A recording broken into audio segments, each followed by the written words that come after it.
días a todos. El Museo Regional de Chiapas del Instituto Nacional de Antropología les da la más cordial bienvenida. Esta mañana estamos desde Salón de Usos Múltiples iniciando una serie de conversatorios con nuestro público, con la comunidad, en el marco de estos 80 años del descubrimiento de Bonampak. Las fechas son entre el 6 y el 9, cuando ya nos dirá el arqueólogo Tobalín con más precisión. Y quisimos preparar con los investigadores esta intención de mesas, y acondicionamos también en este espacio una pequeña exposición fotográfica, ¿no?, que vamos a tener aquí abierta al público, con una proyección de uno de los fragmentos del mural del piso 1, y de esta manera pues, tener esta posibilidad de establecer un puente de comunicación con nuestra audiencia, ¿no?, con la gente que está en nuestro museo, con la gente que nos sigue en redes sociales, para que esta fecha tan importante para la arqueología maya y para la arqueología de Chiapas pues no pase desapercibida. En este mismo orden, estos 80 aniversarios los hemos preparado con una serie les voy a adelantar un poquito la programación que tenemos. El día de hoy se presenta la visión general de Bonampak a 80 años por el doctor Alejandro Tobalín. El 11 de febrero, las figurillas cerámicas de Bonampak y los murales del edificio de las pinturas, por la actividad de Quizá Moscoso Lincoln. El 13 de febrero tenemos Más allá de Bonampak, la Anja, percepción de los libros en Viena de Bonampak a través del tiempo, por el arqueólogo Víctor Manuel. Sí, toda esta línea es El el 20 de micrófono del febrero, director. Hasta abajo está el volumen del micrófono. La parte es manos de la Y ya está todo. Y ya está todo. Por el doctor Eliseo Linares Villanueva. Y el 24 de febrero eventos funerarios en Bonampak por el doctor Alejandro Tobalín. Entonces, pues sin más, vamos a dar una breve semblanza de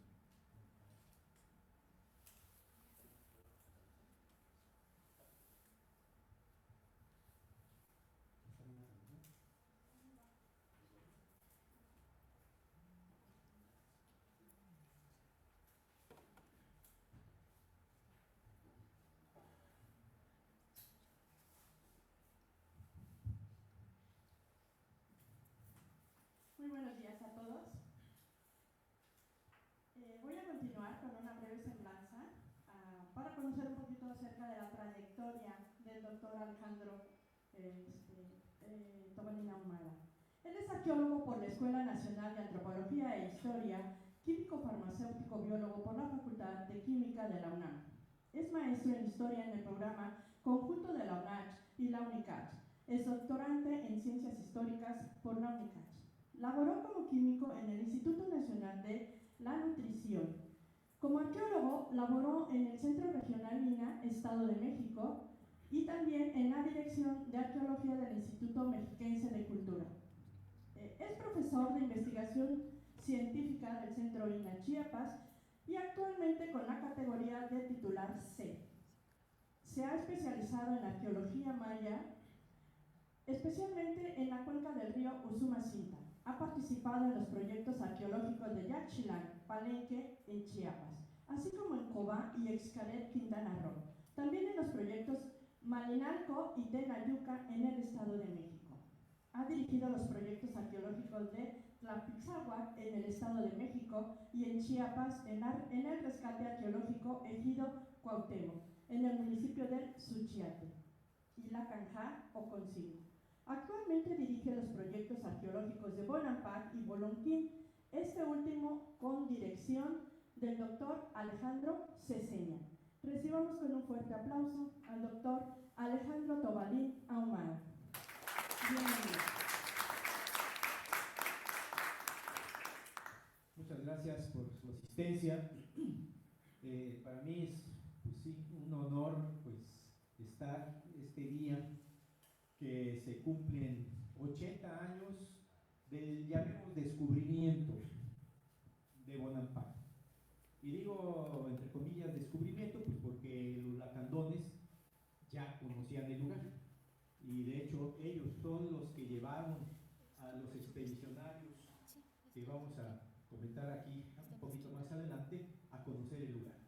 Entonces, que descubrimiento es haber dado a conocer al mundo la existencia de este sitio arqueológico, ¿no?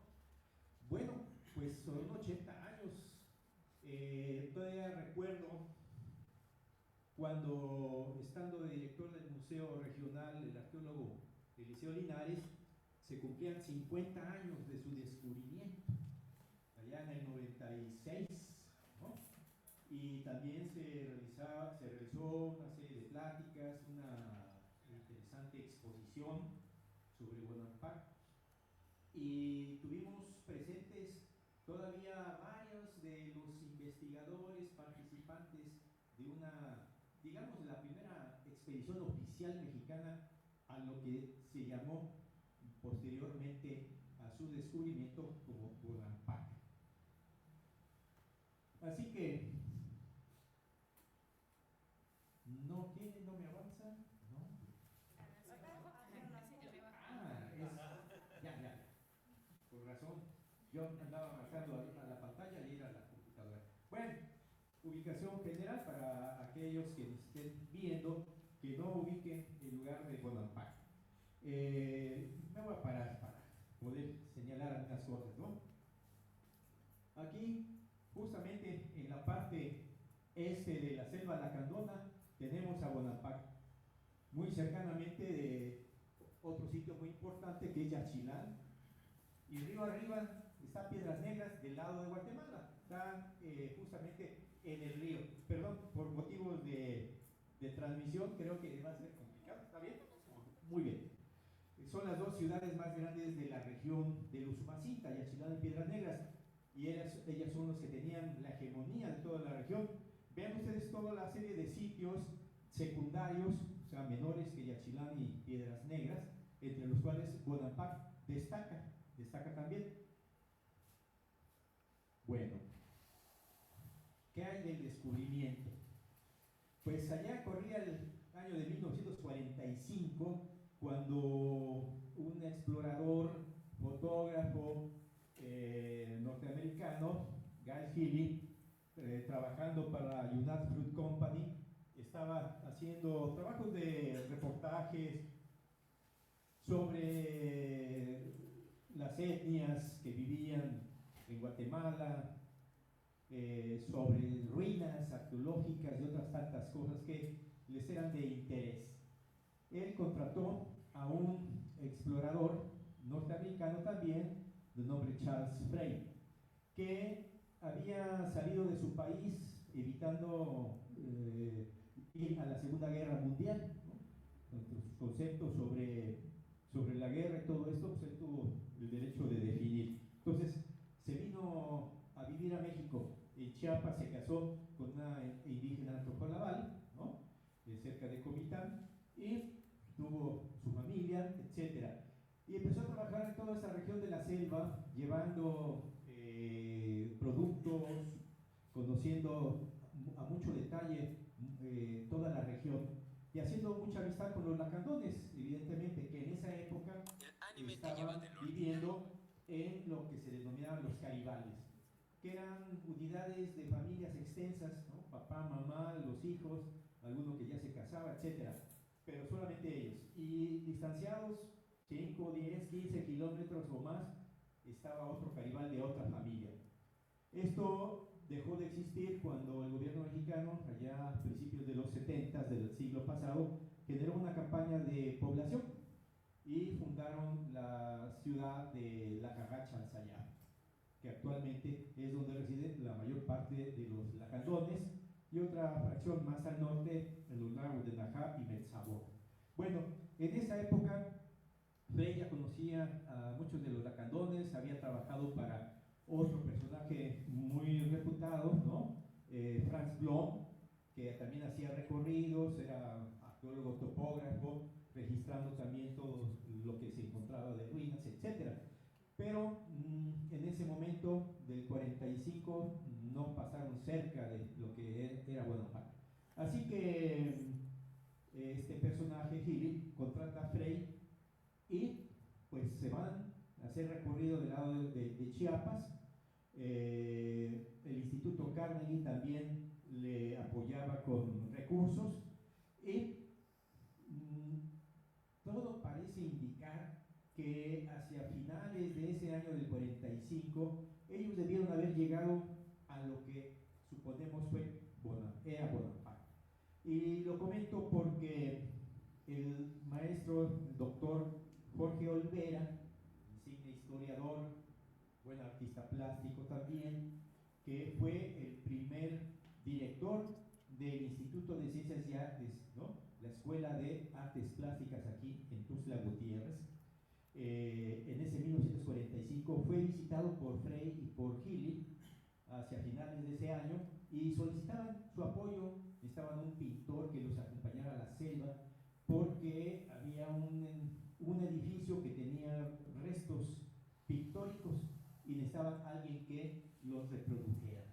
Él no aceptó porque recién abierta la escuela tenía pues, muchos compromisos.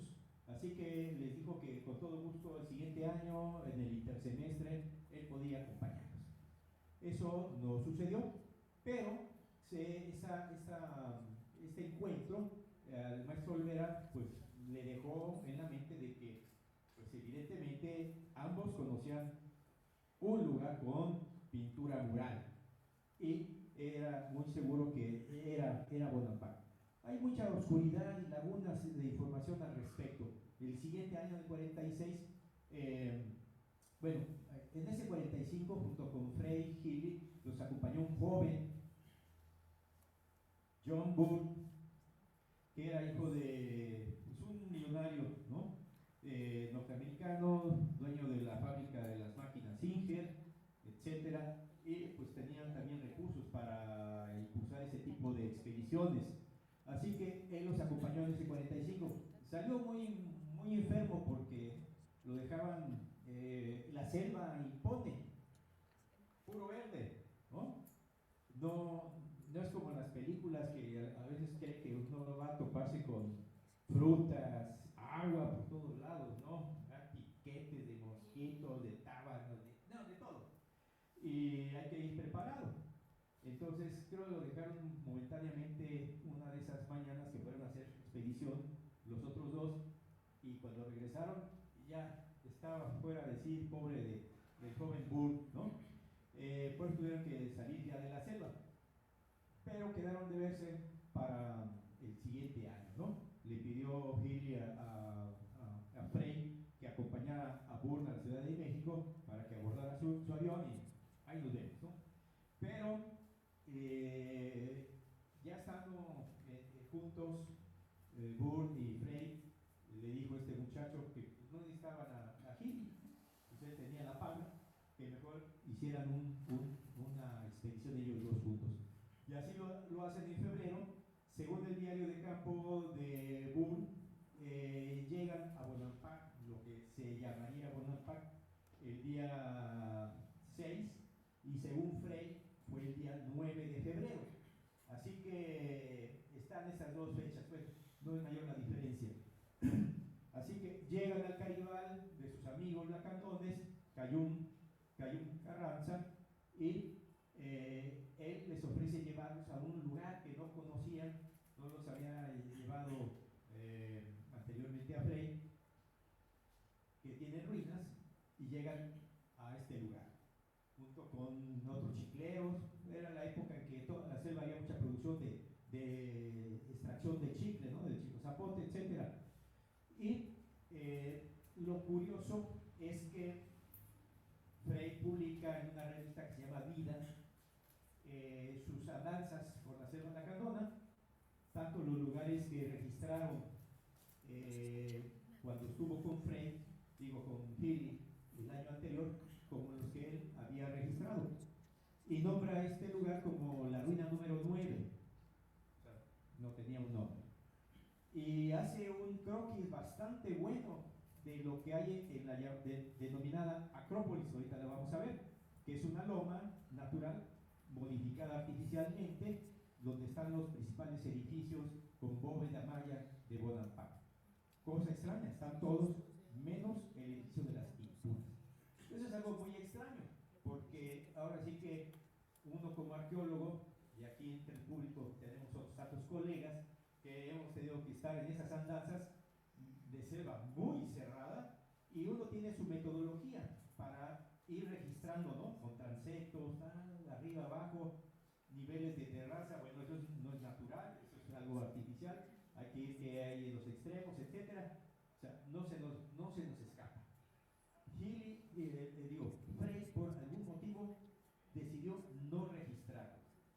Y de acuerdo también con el profesor Olvera, a descanse, él, de lo que él pudo platicar con Frey, ¿no? Es que le tenía tanto respeto a sus amigos lacandones que pensaba que si se daba a conocer esta extraordinaria situación de la presencia de murales tan vistosos en este lugar, iba a desatarse una visita masiva de gente del exterior que iba a trastornar la forma de vida tradicional de los lacandones. Y por eso no lo hizo. Bueno, eso fue ese febrero. 2 meses después llega Healy, llega Guy Healy al Caribal, y ya le comentan, pues aquí estuvieron sus amigos Frey y John, ¿no? ¿Y qué hicieron? Pues no, los llevamos a unas ruinas que no conocían. Ay, y ¿me pueden llevar a mí? No, es que no quería. Y él les promete que les iba a la siguiente vuelta, les iba a traer unos discos, ¿no? De pasta, tenían ya una vitrola para poderlo reproducir, cartuchos, y un rifle, les prometió. Y entonces, bueno, dice, te vamos a llevar. Y lo llevan acompañado de los lacandones, ¿no? Así que va con King Obregón y con Cayún Carranza. Ahí está Healy. Y lo llevan. Y entonces, pues se empieza a revisar también, arriba, abajo. Y ahí hay un mito de que mientras tanto los lacandones andaban ahí cazando, que solían hacerlo pues para la sobrevivencia en la selva cotidiana para ellos, y dicen que vieron pasar un venado y que el venado se había metido en la cueva. Entonces llamaron a Healy y le pidieron ayuda, ¿no? Para que entre los tres ahí evitaran que se les escapara, ¿no? Entonces cuando le indican a Healy cuál era la cueva, pues cuál era la sorpresa. Era un edificio de bóveda maya y tenía 3 entradas, y una de esas entradas ahí se había metido supuestamente el venado. Entonces ese era el más grande de todos los pequeños edificios que estaban en la Acrópolis. Al intentar entrar, dicen que oyeron el bramido de un jaguar, ¿no? Y sale del interior y ya como que se espantan, y lo que recobran, pues ya se fue. ¿Y cuál venado? No había ningún venado, pero bueno, todo eso es una serie de misticismos muy curiosos, ¿no? Pero al entrar ya y empezar a acostumbrarse, la vista, que es muy oscuro, es bastante oscuro en el interior. En esa época estaba rodeado de vegetación, árboles grandes, entonces no había luz que entrara más directo. Gran sorpresa de ver pletórico de pintura mural, los 3 cuartos. Entonces era un hito en la historia de la civilización, de los estudios de la civilización maya, ¿no? Aquí en este recinto donde estamos ahora, también se ha montado una pequeña exposición fotográfica y con algunas reproducciones de los murales que se tienen aquí en el museo, pues para los que estén interesados acompañarnos subsecuentemente, ver parte del proceso desde la época del descubrimiento y los primeros trabajos de restauración, las pinturas y de los monumentos. Bueno, entonces, volviendo a este tema, aquí en el 45 están de amigos todavía Gil y Frey, ¿no? Con Cayún, que está tocando ahí la flauta. Están en otras ruinas que no es de Bonampak. Ese es un sitio que está en La Canja, cercano a Bonampak, etcétera, ¿no?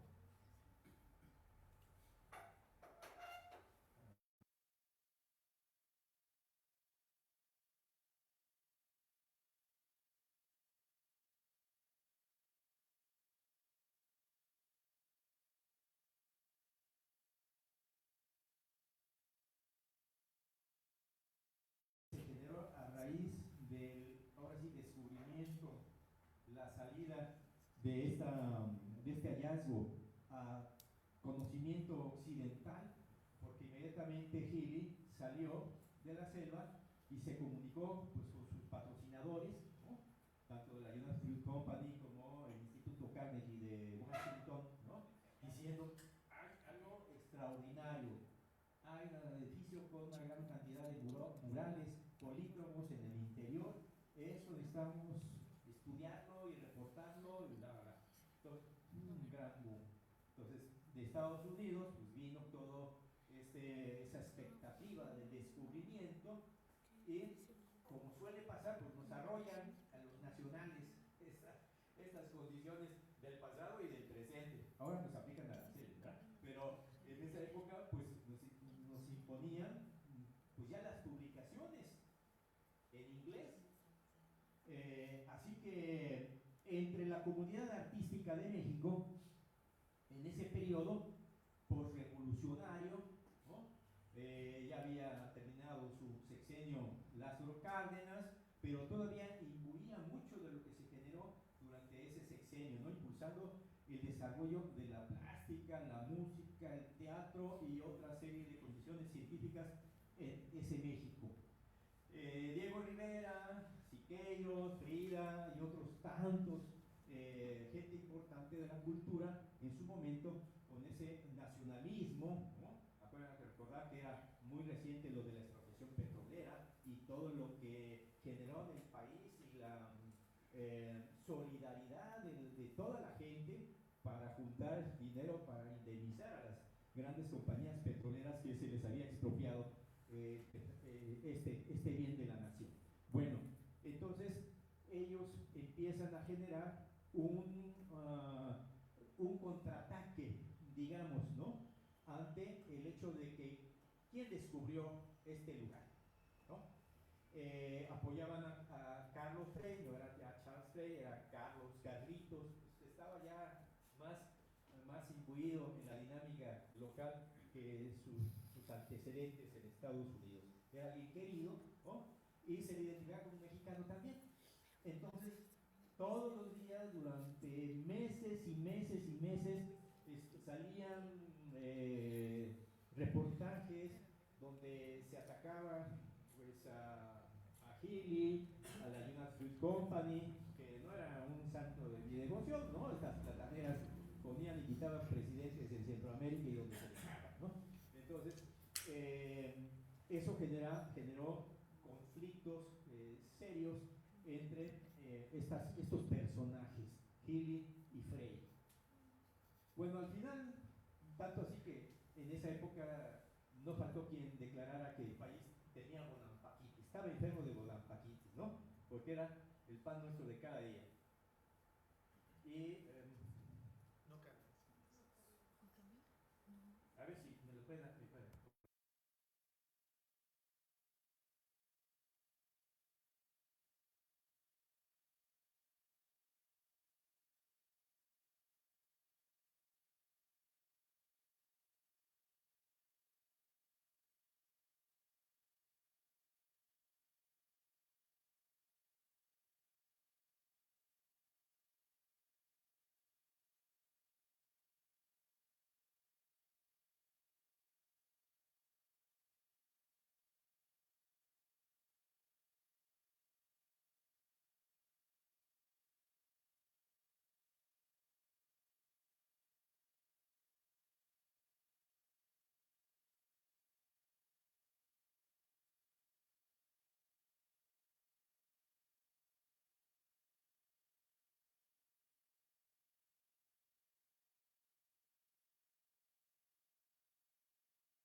El INAH obligó, ¿no? Porque no querían, pero obligó a que participara un pintor mexicano para hacer lo propio, ¿no?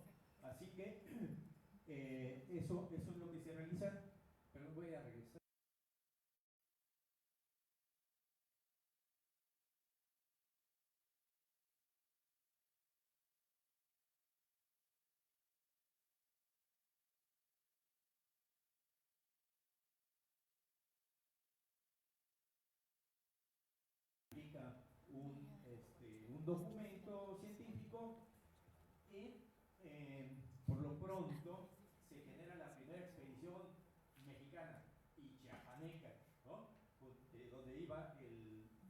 Olvera y 2 acompañantes más, con sus propios recursos, ¿no? Es algo que está muy poco registrado, duró poquito tiempo. Él pudo, el maestro Olvera, que estaba en la diapositiva anterior, ¿no?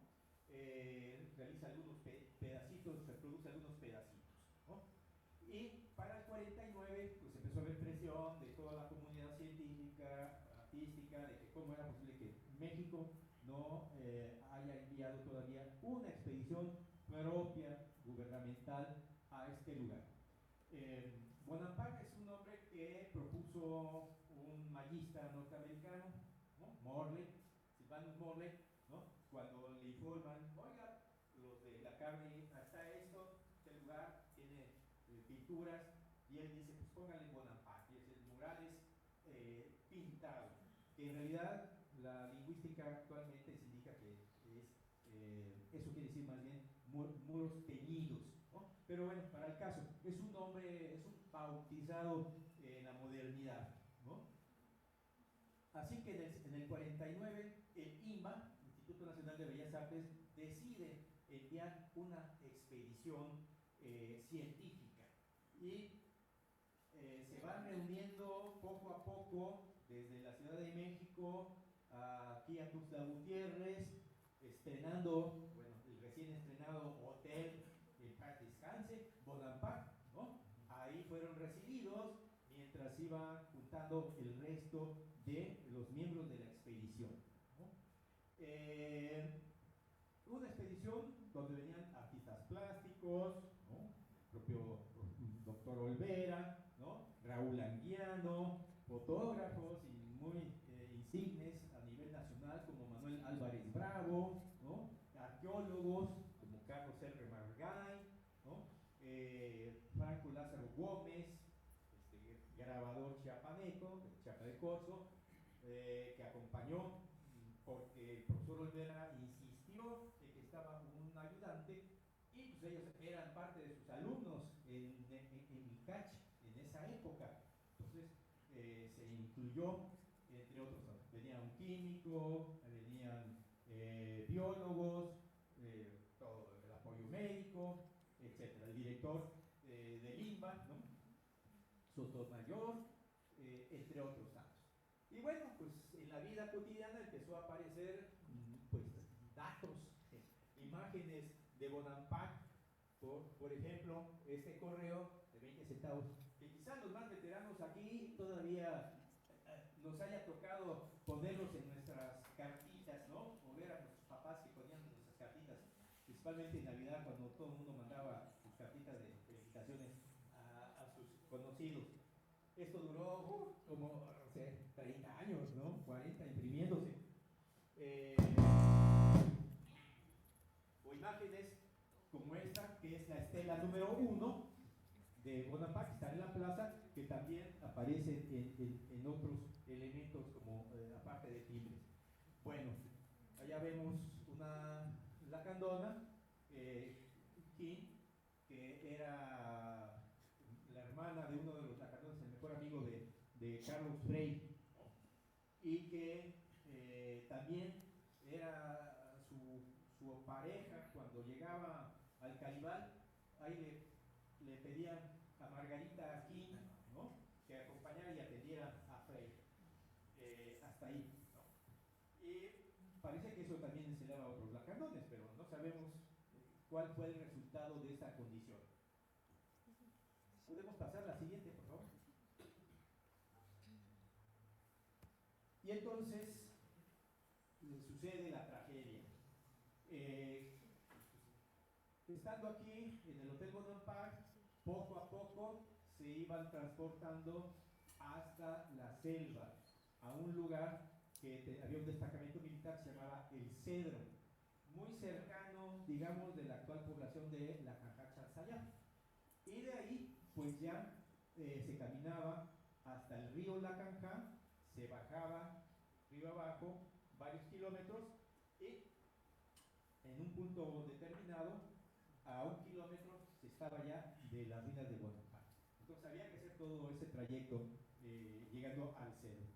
En el Cedro se hizo un campamento, que aquí se ven parte de las imágenes acá arriba, donde está casualmente pues, está ahí Frei y está Franco Lázaro acompañándolo, y las casas de campaña, etcétera, en lo que poco a poco se puede ir transportando a los expedicionarios hasta Bonampak, para lo cual Frei era el encargado, igual que otros ayudantes de esa época locales que se dedicaban al trabajo del chicle y de la madera y conocía muy bien toda la selva para apoyar todo esto. En alguna ocasión, Frei tuvo que meterse a sacar unas mulas en el río porque como que se asustaron y no querían salir, y se mete, las jala y las logra sacar. O sea, tenía un gran manejo sobre cómo moverse en estos espacios selváticos. Bueno, llega, no pasaron 3 semanas de que habían iniciado los primeros expedicionarios a llegar, y ya el primer grupo estaba en Bonampak, conformado por el arquitecto Alberto T. Aray, por el arqueólogo Margay, Ignacio R. Margay, profesor Olvera, ¿no? Y Franco Lázaro, ¿no? Cuando les pide Frei a Olvera y a otro personaje de nombre, apellido Sotomayor, que era fotógrafo, que les apoyaran, que regresaran con él hasta cerca del Cedro, ¿no? Por el río, porque había que transportar una planta eléctrica, dice, para poder iluminar los cuartos, ¿no? Pero la máquina pesada, ¿no? 300 kilos, 400, y había que volver a cargarlo era no una lancha sólida, le llamaban tipo Kodiak, que eran inflables, pues se antoja que para ese río La Canja, en épocas de bajada de lluvias fuertes, sería temerario llevar tal carga, y había que bajarla hasta el punto donde está a 1 kilómetro Bonampak. Ya ahí con recuas y los demás ayudantes la llevarían hasta el sitio, ¿no? Entonces Olvera dice, hijo, me da mucha pena, a ver, nos los comentaba a nosotros, al arqueólogo del liceo, a mí, otros compañeros, hace 30 años, cuando la anterior reunión, que yo no tenía experiencia, ¿no? Bregando en la selva, los ríos, ¿no? Y le pedí a Franco Lázaro que fuera en mi lugar. Alguien de Chapa de Corzo, que pues, jóvenes, todos los época de cosechas de sandía, se atravesaban el río hasta el lado opuesto, a la ribera de Cupía, donde había sandillares, y venían de regreso nadando con su gran sandía sin mayor problema. O sea, y él aceptó. Entonces fueron con Frei hasta río arriba, se montó en la lancha con la ayuda de otros expedicionarios, el dichoso máquina de la planta eléctrica, y fueron para abajo, ya sabiendo que ese día salían temprano, la gente que estaba esperando desde el lado río abajo para apoyar cuando llegaran, pues se fue la hora de la mañana, la tarde, y no llegaban, y no llegaban. Así que regresan al campamento ahí en Bonampak y avisan a los demás, algo pasó, algo pasó. Entonces tenemos que regresar porque esto está mal. Y entonces regresan ya preparados, ¿no? Con lámparas, sus rifles, y llegan a la ribera del río y empiezan a subir, ¿no? Por la orilla, voceando, y ya como menos de la mitad del camino río arriba, alguien les contestó, ¿no? Y era este joven Sotomayor, estaba trepado en un árbol, porque ya estaba anocheciendo, y estaba el miedo de quedarse abajo, y el jaguar, y la serpiente, bueno, cuando uno está en esas condiciones, sí nos imaginamos muchas cosas, y dices, ¿qué voy a hacer si me agarra aquí la noche fundió el foco o se le acabó la pila, ¿no? Entonces, ese personaje estaba ya trepado. Y ya lo rescatan, y ¿qué pasó? Y él dice que se volvió la lancha y que ni Frey ni Franco Lázaro salieron. Aquí parte de la historia es que el profesor Olvera decía que Sotomayor no sabía nada, porque cuando estaban en el Hotel Bonaparte, pues, todos los expedicionarios con el calor de acá, nadando, refrescándose, y él no quiso, ¿no? Ni mojarse los pies. Entonces, ¿cómo es posible que el que no sabía nadar, es un supuesto, ¿no?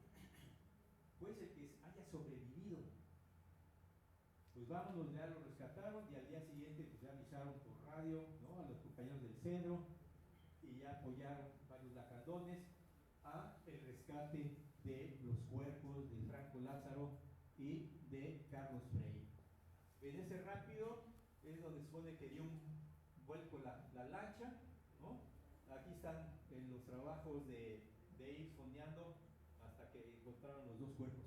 Y era raro porque no era un momento en que estuviera lloviendo y que el río tuviese mucha corriente, pero algo pasó. Y este es pues un telegrama donde se está indicando que tal día va a llegar la avioneta con los cuerpos de los dos difuntos a Tuxtla Gutiérrez para poder ser enterrados aquí en el panteón, ¿no? Gracias. Bueno, como último monumento aquí en Tuxtla Gutiérrez y con la intención y acción del entonces presidente municipal, el doctor Enoch Cancino Casaonda, ¿no?, que apoyó la petición que tenían tanto el hijo Carlos Cayún Frei como la esposa, la viuda, ¿no?, la señora Caralampia, ¿no?, de que Frei había dicho que cuando muriera querían que sus cenizas se esparcieran sobre la selva, ¿no? Entonces había que exhumar los restos de Carlos Frei, así se hizo. Estuvo el forense y una gran cantidad de gente en ese año de 1990, me parece, ¿no? Y rescataron sus restos. Hay unas fotos muy curiosas porque se ve el cráneo como lo tiene el forense y tiene un agujero en esta parte, ¿no?, como hecho con un objeto contundente. Alguien dice que es que en el fondo había piedras picudas y cuando se volteó, o sea, se golpeó. Dice, bueno, qué raro que alguien tan experto hubiese sucedido eso, ¿no? Alguien sugiere que como Sotomayor había trabajado el año anterior también con Gili, y víctima Gili de todo este asunto de la bonampaquitis contra su persona, se había sentido muy lastimado en su ego y en su trayectoria personal, y que era una venganza de Gili, ¿no? Queda en una historia que no se puede comprobar. Los restos de Franco Lázaro también fueron exhumados después, y hay quien dice que también tenía un golpe en la parte del cráneo, tenía una fractura. Eso no me consta, ¿no? Solo es platicado. Así que creo que el cráneo todavía lo conserva su hijo Carlos Frei. Podría hacer un buen estudio antropológico del tipo de golpe para seguir con esta historia tan extraña, ¿no?, por un descubrimiento, ¿no? Digo, ahí estaban los lacandones, nunca les hemos dado un premio por ser descubridores, el abuelo, el tatarabuelo de aquellos que llevaron a Gili o Frei, ¿no? Pero quedó este pequeño espacio, el Rincón del Arte, aquí en la Quinta Norte, junto a Tepituzla, para como un pequeño homenaje. Y bueno, aquí lo que veíamos, la publicación de la Carnegie, ¿no?, su plano topográfico, el libro que edita de la expedición de Limba, el arquitecto Aray. El Limba publica este libro y se ven algunas fotografías, el arquitecto Aray, Franco Lázaro, que en ese momento estaba apoyándolo pues, para tomar las medidas arquitectónicas, etcétera. Aquí están cortando toda la maleza del edificio de las pinturas, la cueva mística donde se escondió el venado y salió el jaguar, de ahí según Gil, ¿no? ¿Y qué revolucionó el conocer los murales que había ahí? La arqueología mayista, ¿no?, del siglo XX, al menos de la primera mitad, un poco más del siglo XX, estaba dominada por las posiciones de dos personajes muy importantes, ¿no? Tuvieron sus buenas aportaciones: Sylvanus Morley y Eric Thompson, ¿no? Ellos pensaban que la sociedad maya del periodo clásico, entre 200 al año 800 después de Cristo, había sido gobernado por sabios, sacerdotes, astrónomos que vivían en paz, ¿no? Y eso era una insistencia. Yo todavía me acuerdo de la primaria que nos enseñaron que no se hablaba del preclásico, clásico, posclásico, ¿no?, como periodos culturales, sino del viejo imperio maya y del nuevo imperio maya, ¿no? Y que se hablaba de estos sacerdotes gobernantes pacifistas, ¿no?, y sabios. Cuando uno ve lo que tiene contenido las pinturas murales, donde hay muchas acciones bélicas, de sacrificio, que gira alrededor de este tipo de situaciones, pues no pudieron evitar lo que ya muchos investigadores estaban señalando, pues con lo que se iba avanzando en excavaciones en distintas ciudades mayas, ¿no?, que no era lo que se había escrito anteriormente. Pero hasta que no se murieron, se atrevieron, ¿no?, en el país de la democracia y la libertad, no podían disentir los alumnos, ¿no?, ante los hechos contundentes. Bueno, entonces, aquí viendo Antonio Tejeda por parte de los de Carnegie, Agustín Villagra por parte de Lina, hicieron cada uno sus reproducciones, que pues siguen siendo muy utilizadas hasta hoy en día, aunque claro, hay nuevos trabajos de reproducción muy interesantes, como los hechos por Mary Miller y Brittingham, ¿no?, así como Sofía Pinsemín y Mauricio Rosas. Entonces aquí, bueno, aquí vemos a Villagra dentro de los cuartos. Son cuartos pequeños, creo que cada cuarto tiene más o menos de ancho de la pared hasta donde estoy yo, unos 3,5 metros por unos también 3 de ancho. Entonces, paredes, los muros de la bóveda y el cerramiento están totalmente pletóricos, cubiertos de motivos murales, polícromos.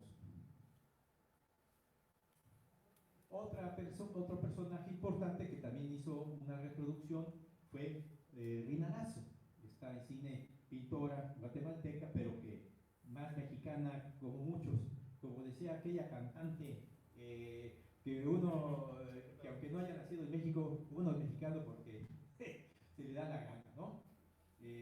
Igual Rina Lazo pues tuvo una gran carrera como artista plástica en México. Fue discípula de Diego Rivera, que no sé por qué se le queda viendo con esos ojitos de coquetos, ¿no? Bueno, pues que con su relación con su esposa, pues era muy curioso. Bueno, se hicieron las reproducciones para el Museo Nacional de Antropología. Ya ven que en la parte exterior de la Sala Maya está una reproducción, no es 1 a 1, es un poquito más pequeño, ¿no? Pero puede ver la gente la intensidad de lo que es estar dentro de este edificio, ¿no? Tanto es el impacto, bueno, sabemos bien que cuando se descubre en otros lugares como Palenque la tumba de Pacal, pues también impactó y cantidad de cosas se le empezó a poner Pacal, Bonampak, hasta el ron Bonampak, hecho por acá, toda la zona cañera, ¿no? Pero también tenemos un grupo de coreografías, un ballet denominado el Ballet Bonampak, ¿no? Que auspiciado por Pedro Alvarado Land, ¿no? Y Luis Sandy, que hacen la coreografía, el contenido, inauguran en Convivencia, bueno, donde está Convivencia, donde tenemos el foro de Bonampak, ¿no? Así que impactó continuamente. Creo que mucho de esta coreografía, que es imitando lo que se veía en los murales, pues sigue todavía siendo muy copiado hasta hoy en día. Claro, no para Bonampak, sino para otros sitios mayas. Igual, no pudo faltar ser parte del imaginario popular, ¿no? Hasta Calimán llegó a resolver casos en Bonampak.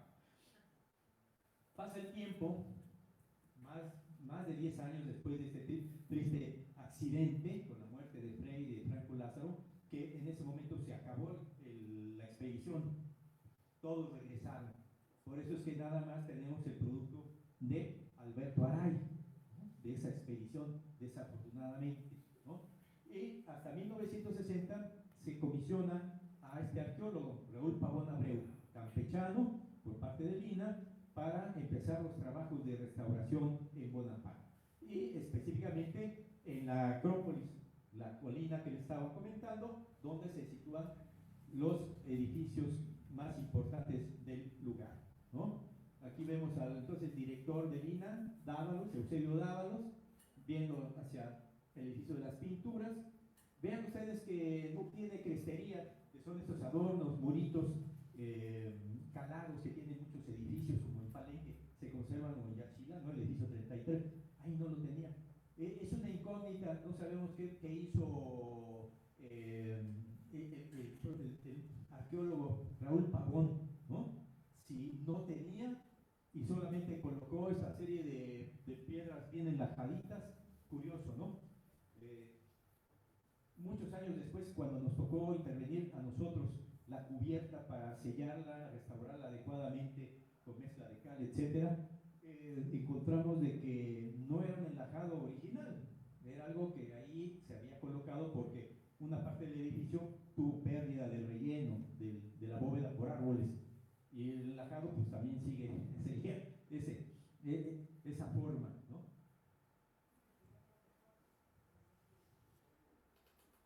A ver, aquí como que se trastornan dos imágenes en una. Ahora sí.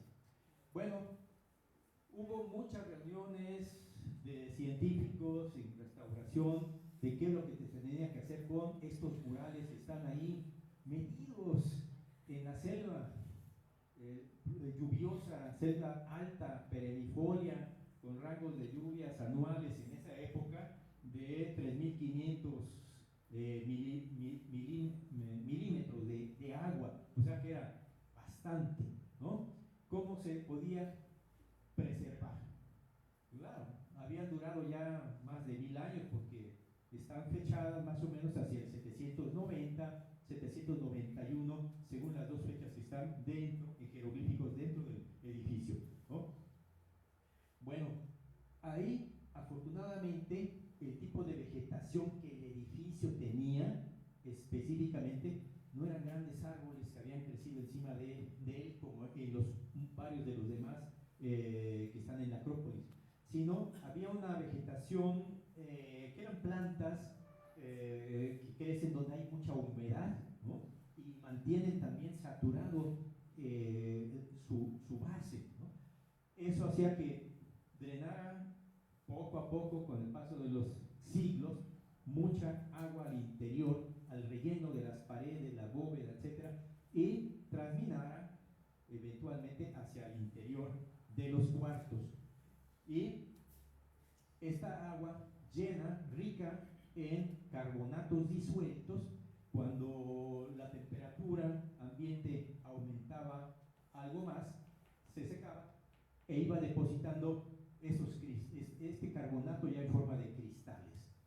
Y eso al paso del tiempo se fue haciendo una capa gruesa, en algunos puntos de 2, 3, 4 centímetros, que petrificó de alguna manera toda la capa pictórica, el aplanado donde están colocados y luego la capa pictórica, haciendo un milagro, ¿no?, de conservación.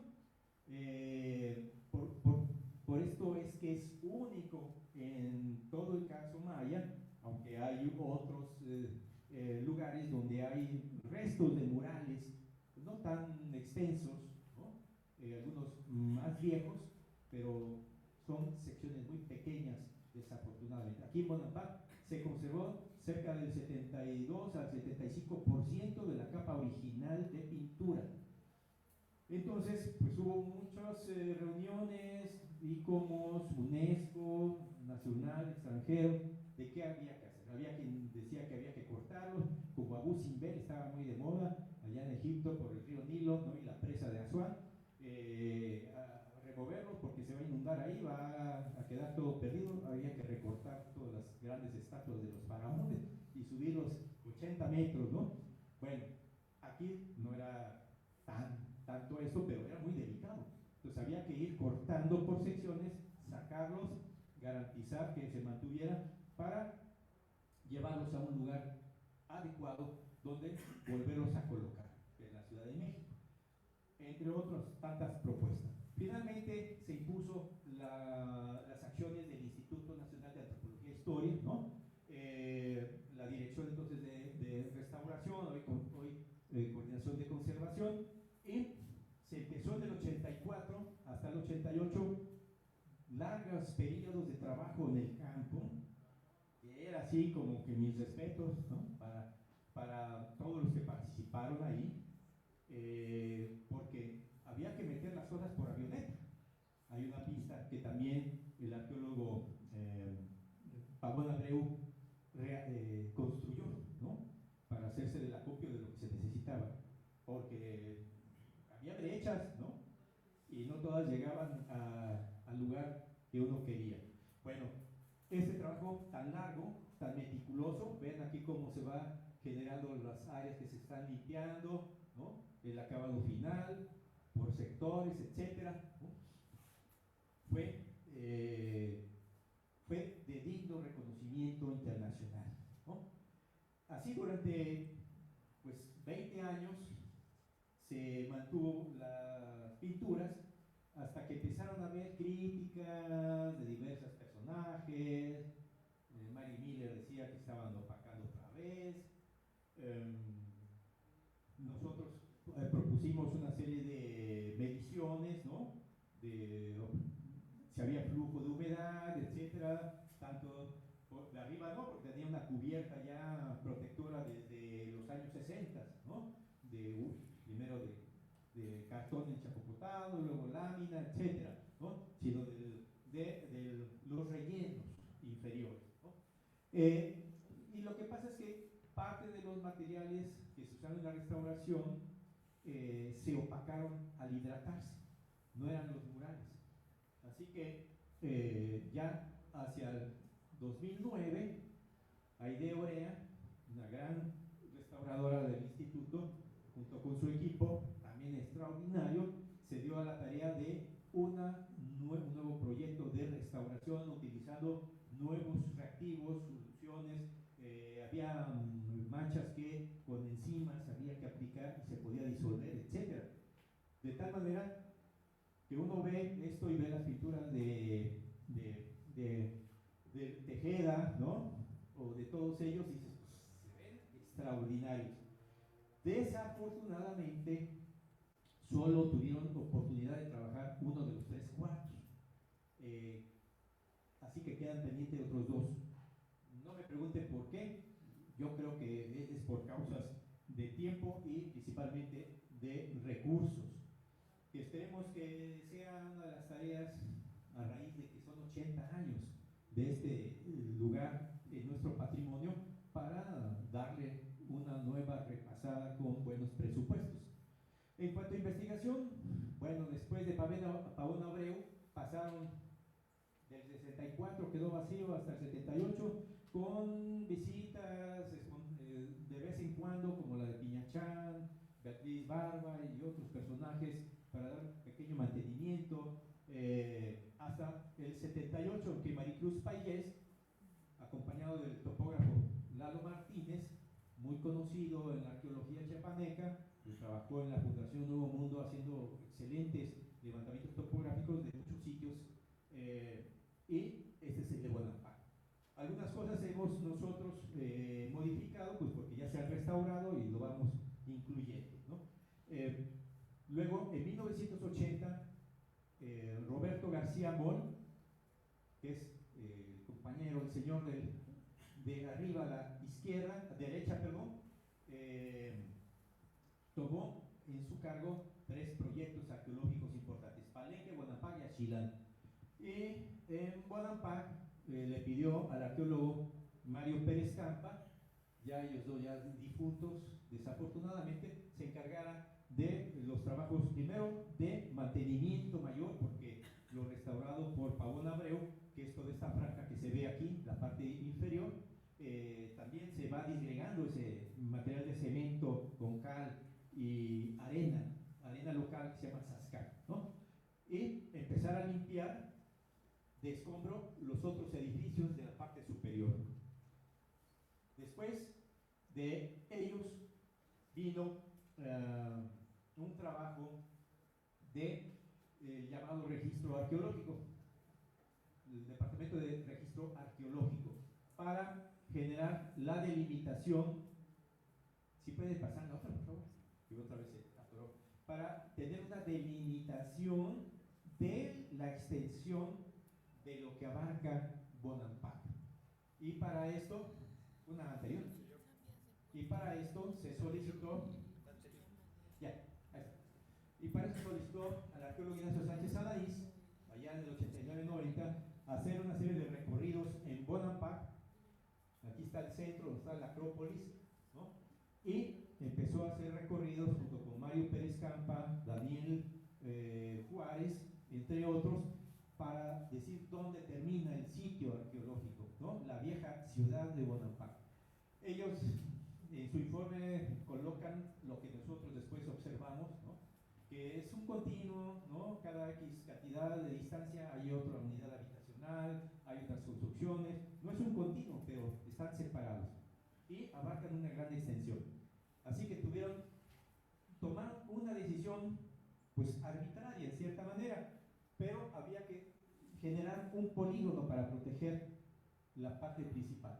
Y este es el polígono que se propuso y se generó la declaratoria presidencial allá en 1993. Y quedó esa parte como zona de monumentos arqueológicos. El único problema es que como no eran declaratorias de tipo expropiatorio, pues los dueños del terreno siguen siendo los dueños. En este caso, los lacandones, que con todas las políticas de la época de Echeverría se les dotó de cerca de 600,000 hectáreas que antes poseían las compañías madereras principalmente, y ellos son los dueños, y eso ha generado a lo largo del tiempo pues, conflicto, porque obviamente pues, es su terreno, ¿no? Aunque la ley federal de zona de monumentos arqueológicos, artísticos e históricos del patrimonio indica que esto es propiedad de la nación, ¿no? Todo lo que tiene con arqueología es de la nación, pero bueno, no vamos a poner a discutir con quien no tiene conocimiento. Si en México yo quiero saber cuántos ciudadanos conocen esta ley, pues nada más creo que nosotros, ¿no? Entonces ha sido un gran problema no poder tener control de toda esta área. Después, en el 83, primero dirigido por García Moll, en esa época director del Museo de Antropología, le pidió al arquitecto y arqueólogo Stanislao Labra y del Mural encargarse de los trabajos en Bonampak. Él hace liberación y consolidación de toda esta gran escalera que comunica la parte inferior a la parte alta de la Acrópolis, libera este edificio que no tenía bóveda maya, era un edificio con material perecedero, ¿no? También, y y da mantenimiento a los demás edificios de la zona.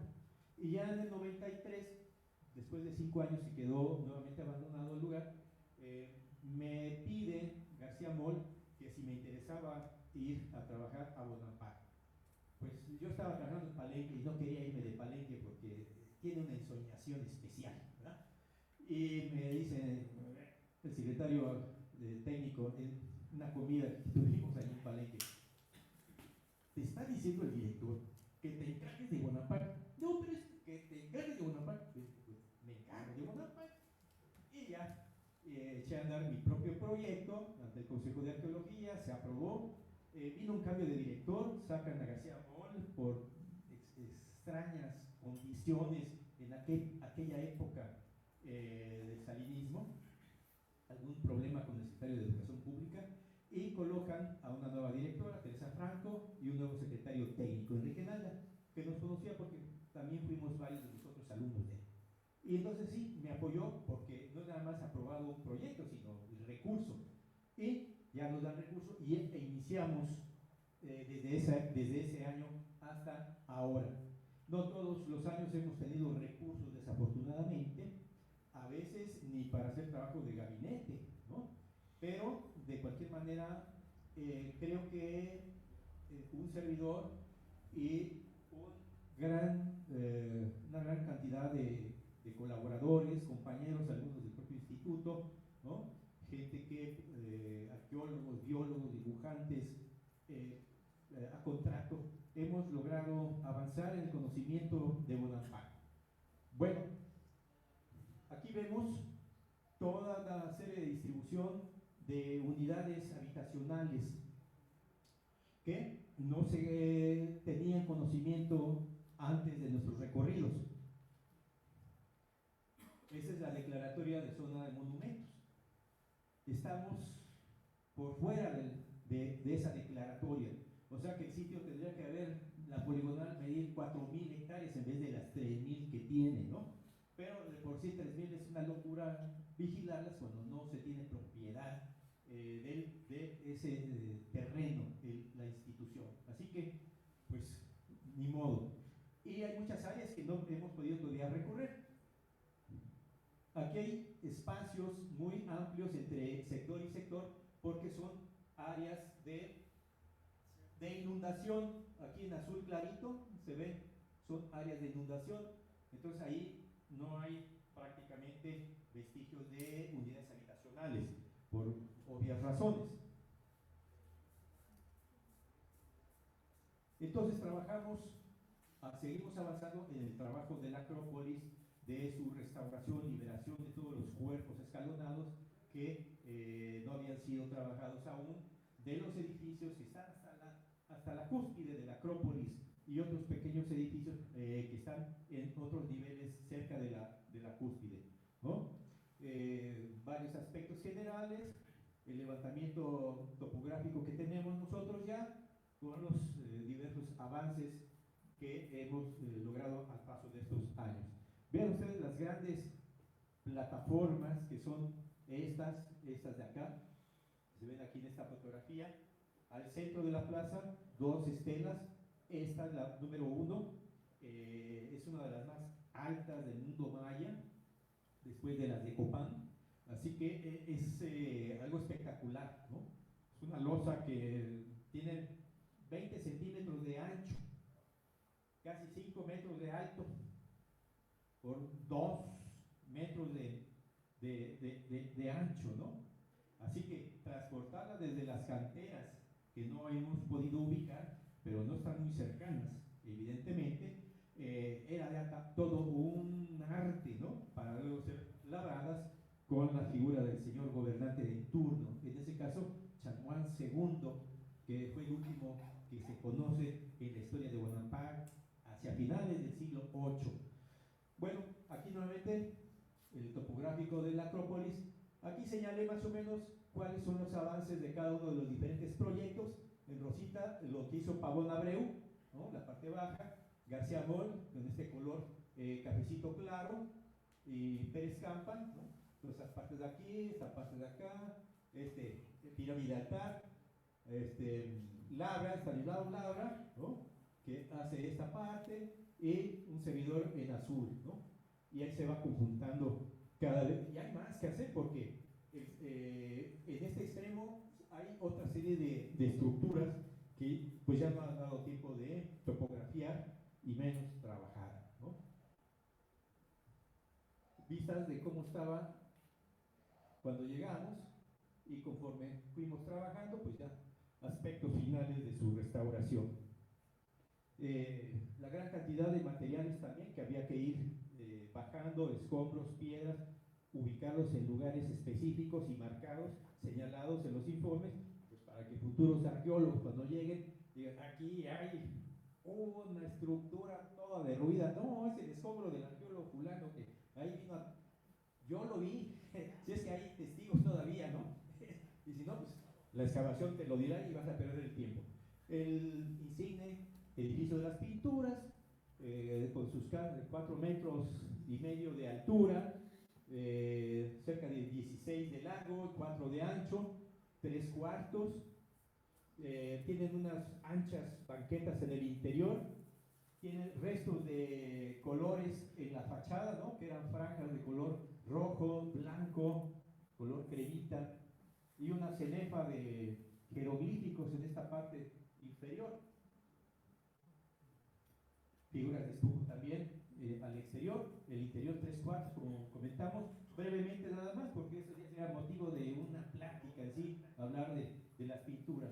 El cuarto 1 está la presentación del primogénito, del hijo de Chanoine II, que es el que está involucrado en la elaboración del mandato para hacer todos estos murales en este edificio, ¿no? También en ese primer cuarto, aparte de que están presentando aquí cargado al niño, todos los personajes de ciudades aliadas, de barrios también del lugar, algunos lugares lejanos como Yaxchilán, o más lejanos hacia el sur como los Lacantún, que están ubicados más o menos hacia la desembocadura del río Lacantún, 80 kilómetros al sur, con el Usumacinta, esta región, son los Lacantún, entre otros. Y una serie de procesiones en la parte baja, donde están Chanoine y 2 personajes importantes ataviados con grandes penachos de pluma, y músicos que se pueden ver parte en esta pintura, esta reproducción que tienen en la pared, ¿no? Trompetistas, maraqueros y otros personajes que están disfrazados, haciendo un performance, ¿no? De seres mitológicos, mágicos, para estos personajes mayas. El cuarto 2, hay una gran batalla que abarca bastante de la parte interior del cuarto, donde están muy bien vestidos, con grandes penachos, sus lanzas, los vencedores, la gente de Chanoine, con su aliado, su cuñado de gobernante de Yaxchilán, ¿no? Y prácticamente desnudos, ¿no? Su taparrabo nada más, los vencidos. Otra forma nada más de representación en la jetatura del vencedor sobre el vencido, ¿no?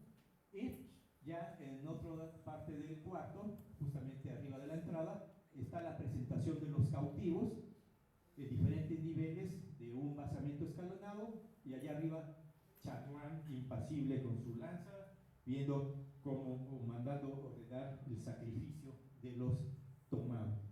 Algo interesante es que también en el cierre de la bóveda, toda esta parte de acá, que es el nivel, corresponde al nivel celeste, el inframundo, el nivel cotidiano y el nivel del mundo celeste.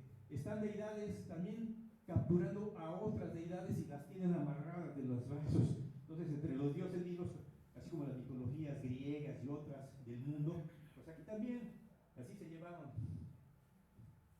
Y el tercer cuarto, pues hay una presentación de uno de los prisioneros sacrificados, aquí lo tienen, entre 2 jalando el cuerpo, y como una especie de bailable, que no se acaba de tener certeza, porque tienen estas aleros muy grandes, como de mariposas o libélulas extendidas.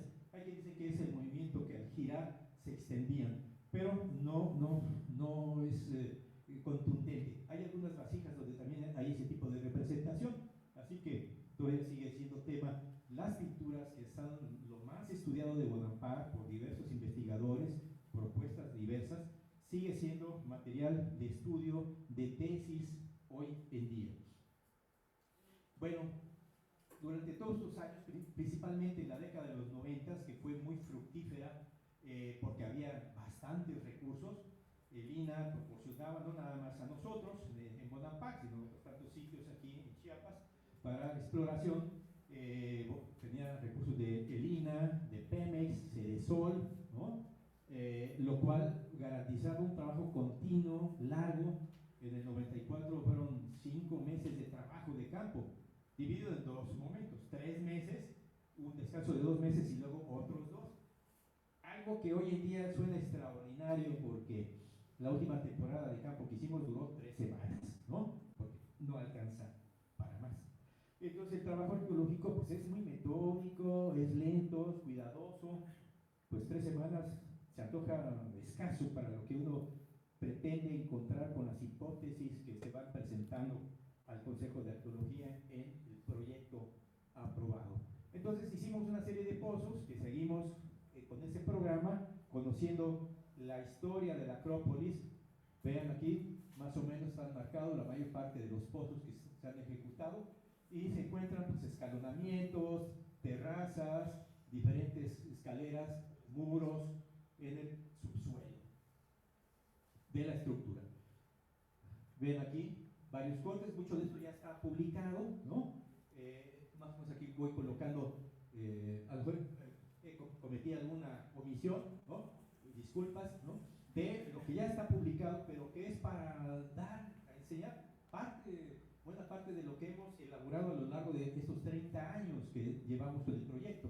Entonces ven aquí 2 cortes de la Acrópolis, es como agarrar un cuchillo, partirlo aquí, partirlo allá, verlo de ladito y vemos escaleras en diferentes niveles, cómo bajan en el subsuelo de lo que ahora es la superficie actual, etcétera, en cada caso.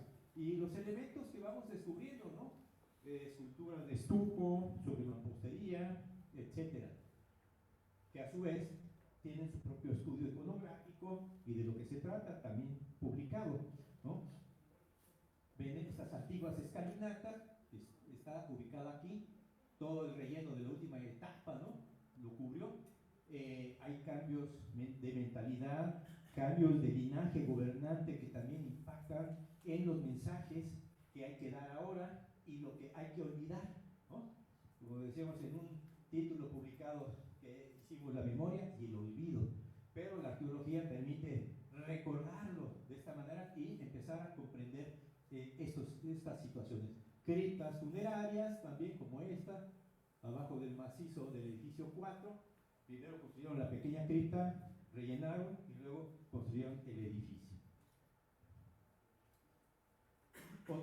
Otras tomas de estas 2 criptas que están registradas ahí en la Acrópolis, el edificio 7, que vemos aquí, el edificio 4, que está acá abajo de este, y no son grandes ofrendas, no es como en Palenque o como en Yaxchilán, es más parecido a lo que vemos en Piedras Negras, que a pesar de que es una urbe junto con Yaxchilán o Palenque, Piedras Negras tenía un lugar preponderante en la política del periodo clásico. Los enterramientos son muy sencillos en sus ofrendas, casi no hay jades o piedras verdes en general porque son diferentes minerales verdosos, ¿no? No los hay, incluso en algunos entierros utilizaban esferas de barro pintadas de verde. Entonces ahí falta todavía discurrir qué era la intención. No tenían acceso a estos materiales, había otros conceptos ideológicos sobre lo que significaba la presencia o no de piedras verdes en este tipo de eventos funerarios, etc. Y bueno, todas las excavaciones pues, nos han dado pauta para proponer por lo pronto hasta 8 diferentes etapas constructivas de la Acrópolis, que es un fechamiento relativo dada por la cerámica, más no por carbono 14, porque estos canijos bonampaquenses eran muy limpios en sus rellenos, no hay carbón, y cuando hay son cantidades muy pequeñas que desafortunadamente en nuestro instituto no pueden ser fechadas, porque necesitábamos al menos tener 1 gramo, 3 gramos limpios de carbón, ¿no? Y este tipo de muestras pequeñitas, pues si se pueden fechar diatomeas, ¿no? Que son las microscópicas, en otros laboratorios pues cuestan muy caro. Bueno, las pequeñísimas muestras ahí están acumulados para cuando tengamos oportunidad de mandarlas a un laboratorio. Entonces vemos la complejidad histórica de 400 años al menos. 400 años tardó en ser edificado toda esta complejidad en la Acrópolis. ¿Qué pasa en la plaza? También tuvimos oportunidad de trabajar la mayor parte de los edificios de la plaza. Quedan pendientes uno, que es el 18A, y una parte del edificio 12, pero los demás han sido trabajados. Uno de los más interesantes ha sido el edificio 15, que, bueno, vamos a ver una foto más adelante.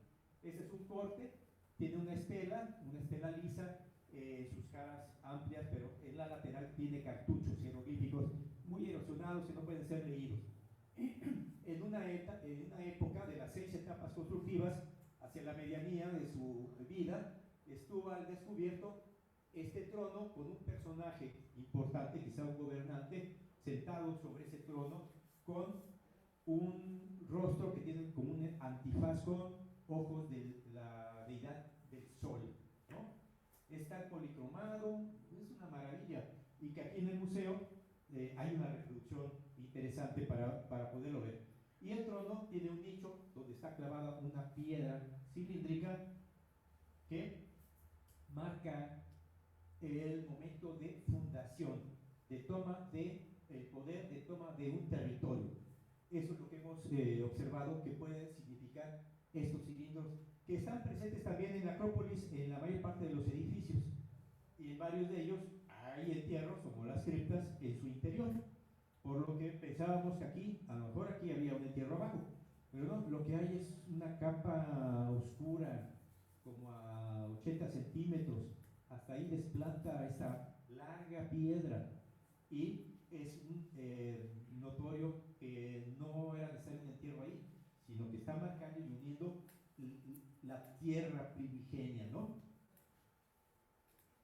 Otros aspectos de este mismo edificio: tiene un subterráneo que para la última época sepultan al personaje, rellenan todo, pero dejan un pasaje para ir y llegar a este punto.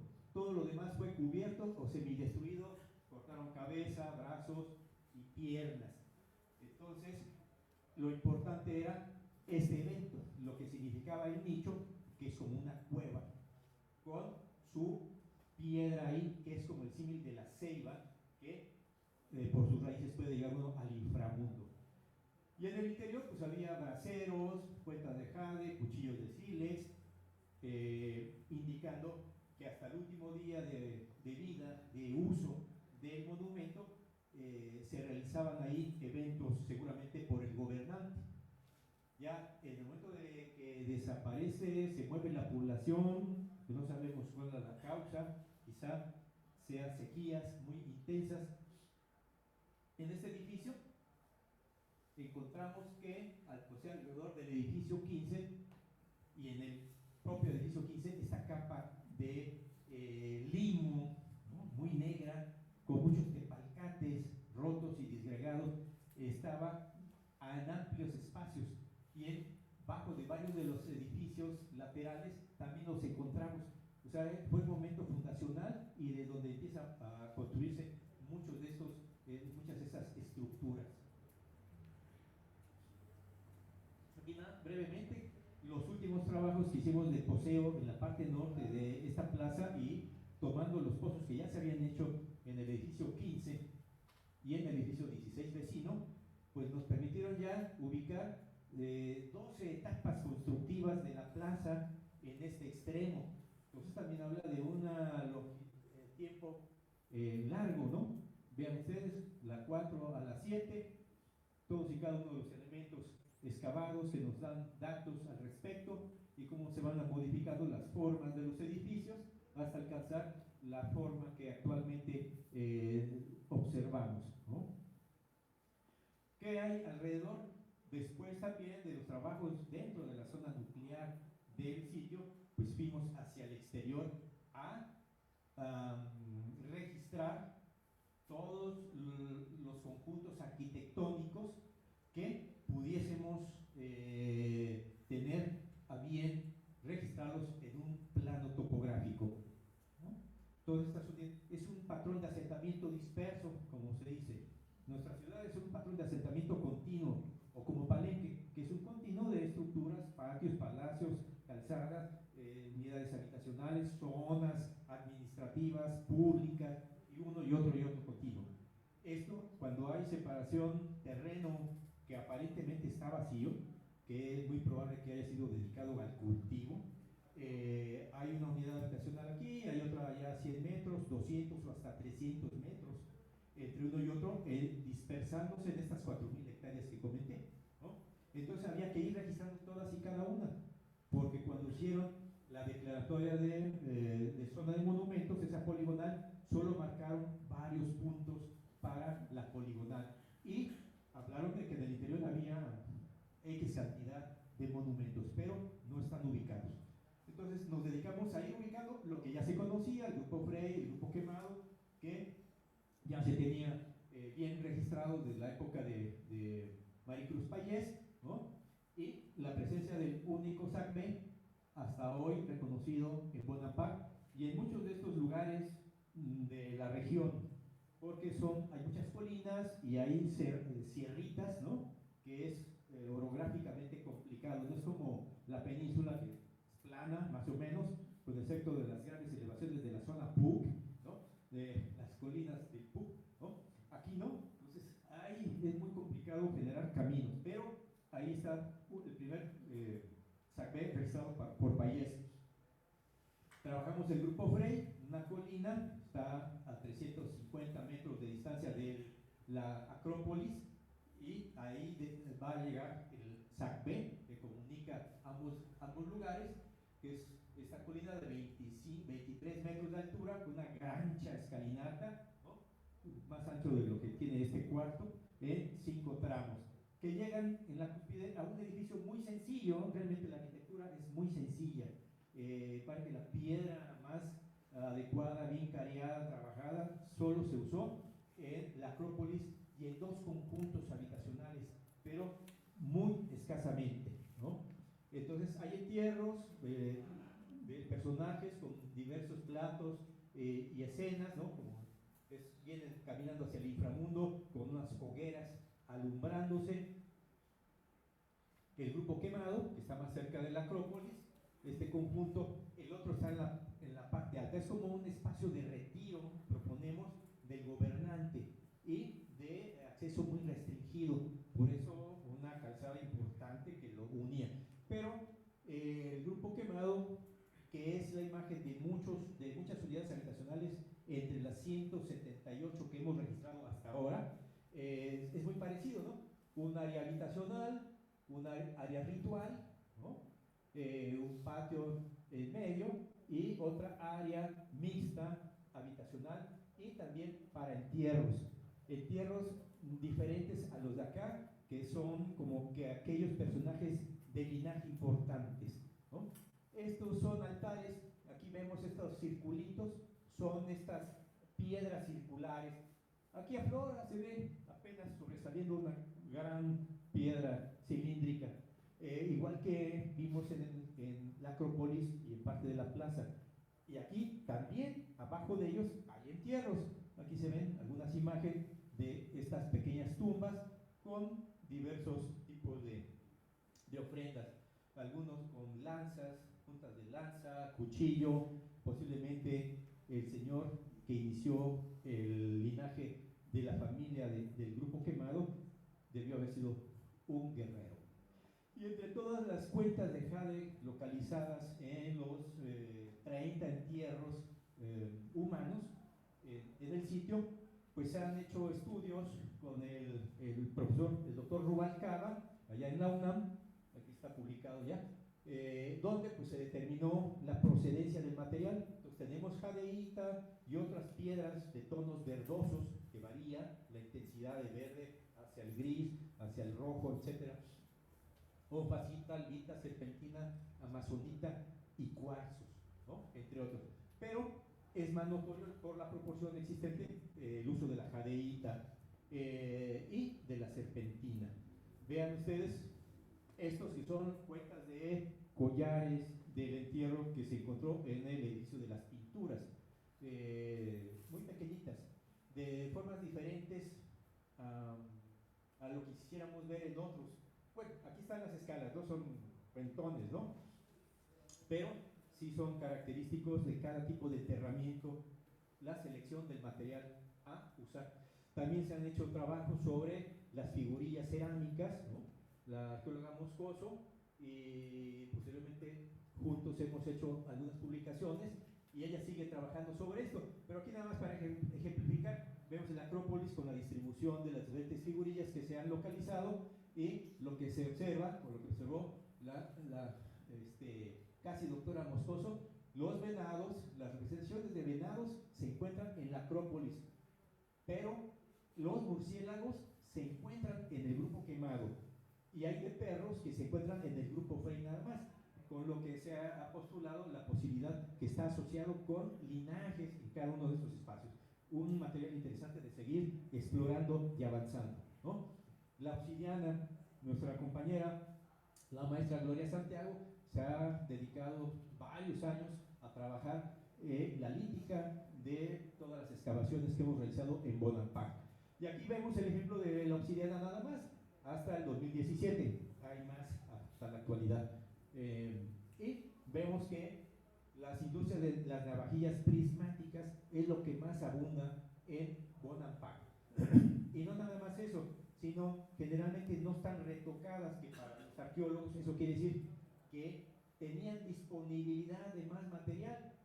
En otros lugares donde hay dificultad de tener acceso a este tipo de material volcánico, porque la mayor parte de estos vienen de Guatemala, ¿no? Están varios de los volcanes. Si no tienen cómo obtenerla, tenían que retocarlas para aprovecharlas hasta que ya se acabara el cristal de este vidrio volcánico. Entonces había acceso, entonces había cierta capacidad económica en los habitantes de Bonampak para llegar a ellos. También hemos hecho trabajos de rutas de comercio, de intercambio, tanto dentro del sitio como fuera del sitio, ¿no? Y aquí tenemos varias propuestas desde Piedras Negras, Yaxchilán, hacia Bonampak.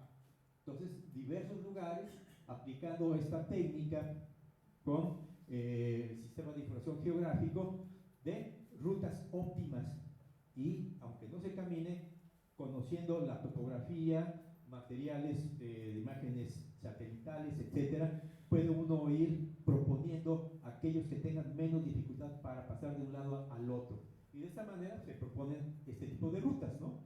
De aquí vemos de materiales cerámicos, materiales que tienen su origen en Yaxchilán, otros que principalmente son reportados en Piedras Negras y posibles rutas para llegar hasta Bonampak, este tipo de intercambio a lo largo del periodo clásico. Vemos que en el periodo clásico temprano es más dominante Piedras Negras y en el tardío Yaxchilán. También al interior del sitio, todos los puntitos son los conjuntos habitacionales que hemos localizado, los 170 y tantos, ¿no? Y que conforman pequeños grupos que yo he considerado como especies de barrios, ¿no? Barrios porque hay algunos de ellos que tienen mayor tamaño, volumen constructivo y por lo tanto pues requirió que ahí viviera quien tuviese posibilidades para construir algo mucho más amplio que todos los demás pequeños conjuntos habitacionales. Entonces tenemos también propuestas de cómo podrían hacerse los recorridos, tomando en cuenta también las áreas de inundación, por supuesto, y tiene que ver con la tributación. Cosechas y otras cosas que se produjeran en Bonampak tenían que ser colectadas dentro de la casa del principal, dentro de cada barrio, y de ahí transportados seguramente hacia el Acrópolis y la plaza, de donde se determinaba el ajaú, cómo se repartía nuevamente, ¿no? También dentro de esta búsqueda de la riqueza, no nada más de estructuras arqueológicas, sino también de recursos naturales.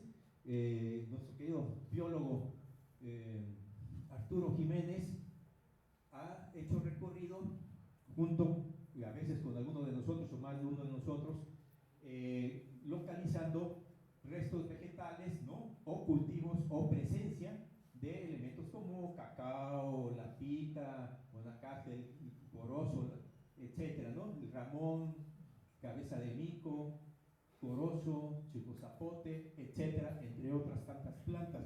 Y aquí pues ha ido ubicando, ¿no? Áreas de cacao donde tenemos, no está totalmente cubierto el área, hay que seguir caminando, ¿no? Pero tenemos cultivos de cacao en estas partes, en azul áreas de corozo, ¿no? Área de pita, que era pues necesario seguramente para la generación de textiles, ¿no? Cuerdas o vestimentas también, entre otras cosas. También áreas de vainilla, ¿no? Se han localizado entre estas tantas cosas. Eso de lo que hay ahora. Que hay biólogos, ¿no? Como Gómez Pompa, que ellos planteaban que podemos encontrar restos de antiguos zonas de cultivo, ¿no? Como relictos, ¿no? Nombrados como relictos, o sea, son restos de aquellos viejos cultivos, ¿no? O de que lo que teníamos en Bonampak en aquella época no es la selva natural, es una selva que fue modificada y construida por los mismos mayas, dentro de sus actividades de, seguramente, tumbar y quema y otras tantas cosas, ¿no? Entonces son restos de aquellos antiguos, porque además los cacao, por ejemplo, siempre están asociados a conjuntos habitacionales, ¿no? Están en las cercanías, y eso es muy interesante para poder estar pensando en control de producción. En las pinturas de Bonampak, en el cuarto número 1, del extremo izquierdo, abajo del trono donde está la señora esposa de Changuán, sus hijas y su suegra, hay un bulto, se ve un bulto, ¿no? Y tiene el símbolo de Pit Cacao, que quiere decir, es una gran cantidad de cacao, ¿no? Por lo que, al parecer, Bonampak era un alto productor de este producto que sabemos que tenía alto valor en el mundo maya. Aquí nada más, pues, lo que ha detectado, identificado nuestro amigo Arturo Jiménez, ¿no? Las diferentes especies de las muestras venidas directamente de las excavaciones, ¿no? De los diferentes estratos que hemos excavado sobre los pisos de las casas, etcétera, y ha encontrado amaranto, brócoli, col o algo parecido a eso, guauzontle, pasote, espinaca, camote comestible, berros, calabaza, melón, pepino, yuca, chía, hoja santa, momo, verdolaga, etcétera, etcétera, ¿no? Que ya unificado en el área de donde proceden, pues nos permite también hacer inferencias sobre el uso, la dieta que tenían aquí el grupo quemado, con la distribución de algunas de las semillas identificadas. Algunos están en el área de los altares, otros en el área habitacional principal, ¿no? El amaranto era muy popular. También tenemos restos de fauna, ¿no? De Bonampak. No tenemos muchos restos, eran demasiado limpios, no sabemos dónde tiraban los restos óseos. No es como en Palenque, en el Palacio, que a mí me tocó en varios pozos allá en los 80s excavar drenajes. Hay montones de restos óseos que la bióloga Arellano en esa época identificó. Aquí son muy poquitos, no sabemos la razón. Falta encontrar realmente basureros más notorios, pero típico, ¿no? El suti, venado, cola blanca, el cabrito, diversos tipos de aves. Algunos no se llegó a la determinación por la bióloga Aranda, ¿no? Pero sabes que son de aves, ¿no? Chachalacas, entre otros, y su ubicación dentro de las excavaciones. Veamos otros temas también que hemos desarrollado sobre la cerámica ritual. Todo este tipo de cerámica que tiene que ver con brindar la quema del pom, ¿no? de tipo de inciensos para las divinidades, ¿no? Aquí tenemos la Acrópolis, tenemos dos principales tipos de cerámica con este concepto, el hachakyum compuesto, que siempre tiene cara de alguna divinidad, Itzana por lo general, y chanquín compuesto, que son como pequeños cilindros, un poco más elevados, también en este caso con la deidad del sol. Y aquí vemos cómo está atiborrado la parte superior de los edificios, de la parte superior, y esto que es un pequeño subterráneo, que está hasta casi cerca de la cúspide, en un macizo de piedra, tal macizo, y aquí hay una pequeña entrada, que da al mismo risco, pero es como una cueva, ¿no? Y por eso es que también está lleno de este tipo de elementos que nos hablan de esta ritualidad. Otros puntos que son extraños, pero también tienen que dan idea de lo que está pasando o en el edificio a un lado o en el espacio intermedio, ¿no? Tenemos esto que no tenemos material, miseria del pastillaje, en el grupo quemado sí lo tenemos, que tiene sus como espinitas, como si fuera ceiba, ¿no? Pero están solo en la pintura, o en este edificio el 22, donde en este cuarto había también una serie de rituales interesantes, donde se utilizaban cajas de barro, pequeñas cajas de barro, que se han localizado. El arqueólogo Velázquez de León también, parte de su tesis de licenciatura y posteriormente otros tantos trabajos que hemos realizado, hizo toda la determinación de los tipos cerámicos que hay en esta unidad habitacional. Aquí pongo dos ejemplos. El llamado subín rojo, que ahí vemos su forma, son como ollas o cazuelotas, ¿no? Y el tinaja rojo, que pueden ser ánforas, y también hay platos o vasos. Y su distribución, vemos cómo está saturado toda esta región, donde hay entierros más cotidianos, ¿no? Digamos, y también mucho uso de material para preparación de comida y consumo. Pero los mismos tipos de cerámica están presentes en el área de los altares, que nosotros pensábamos en un momento, ahí debe estar muy lleno de sahumadores, braseros, todo esto para esa ritualidad, para estar quemando incienso, ¿no? No hay.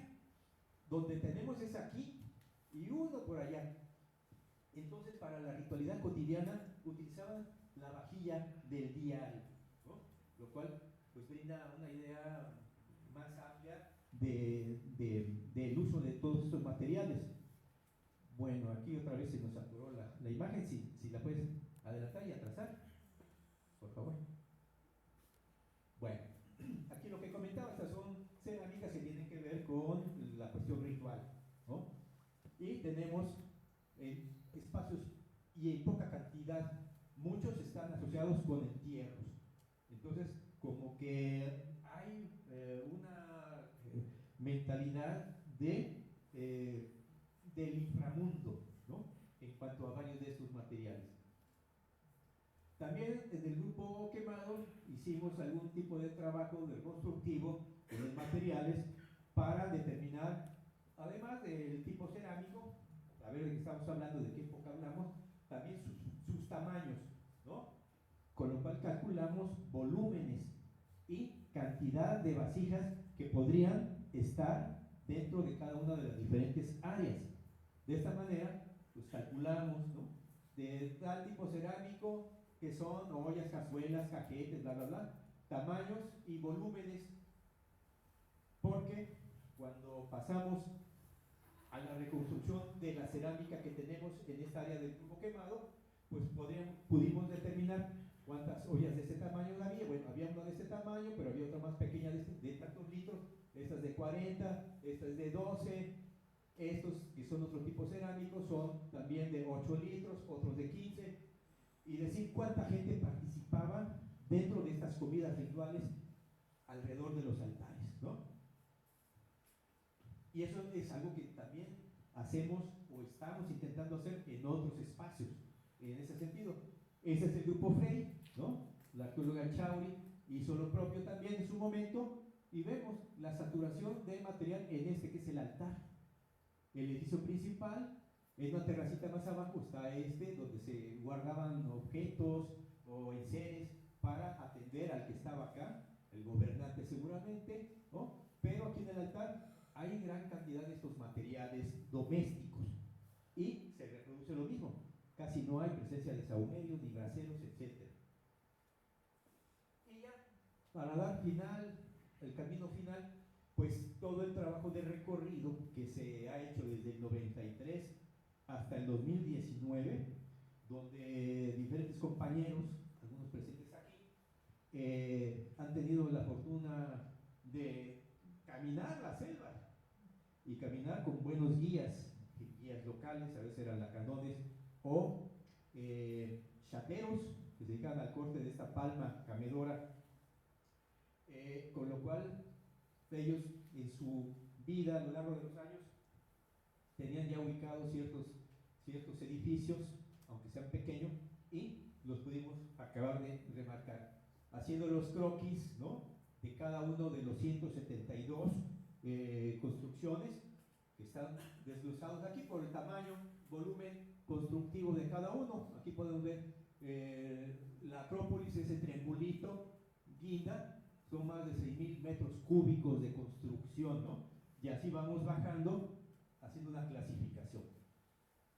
Y de esta manera, lo que les decía, yo determiné por afinidades, distancias,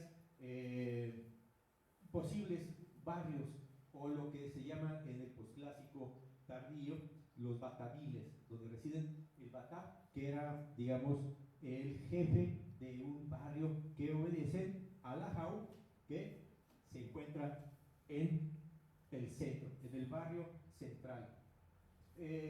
También uno de los últimos trabajos es la aplicación de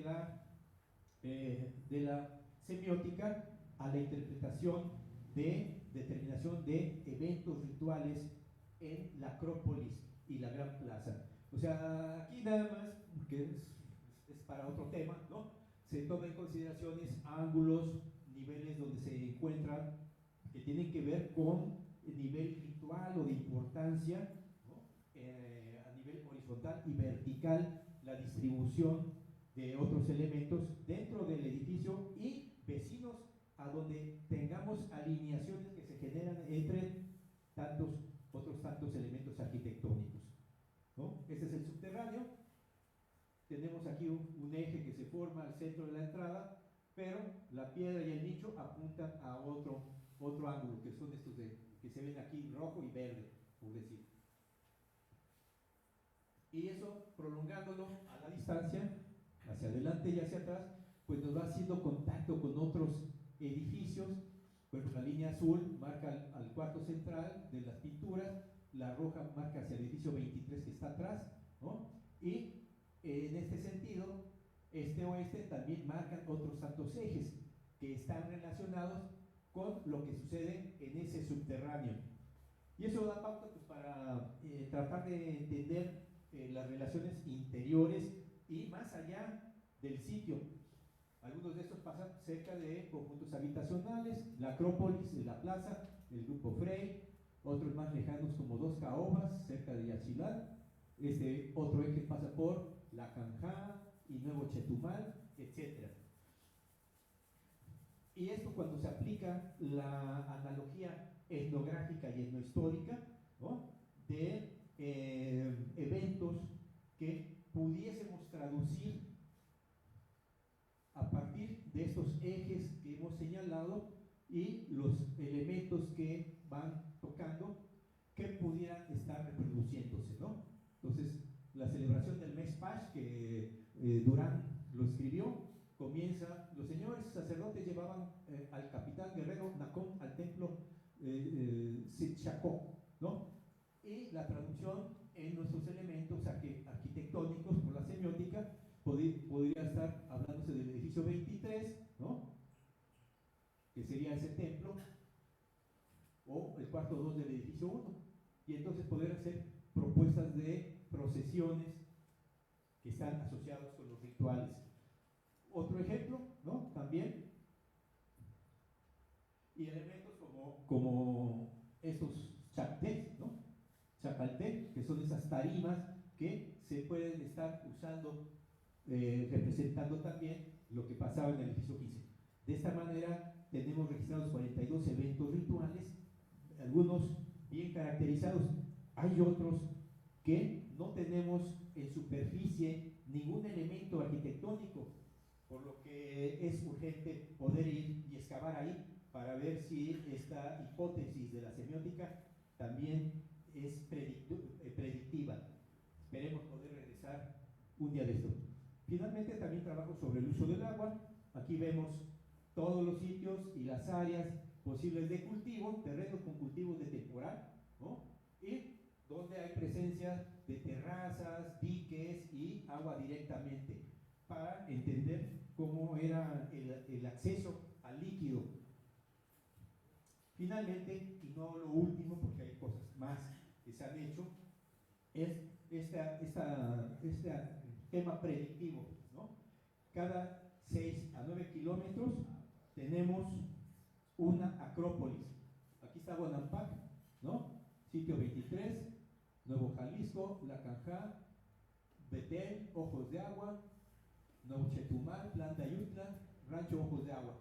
O sea, es algo que hemos encontrado, ¿no? Y que, bueno, ya se publicó hace tiempo, que podemos seguirlo aplicando a espacios que no están estudiados, yendo hacia el sur de la zona del Valle del Río La Canja. Y bueno, pues agradezco yo espero que estén la mayor parte de los compañeros, amigos, colaboradores, arqueólogos, biólogos, topógrafos, me faltó el topógrafo, por cierto, que han trabajado conmigo a lo largo de estos 30 años.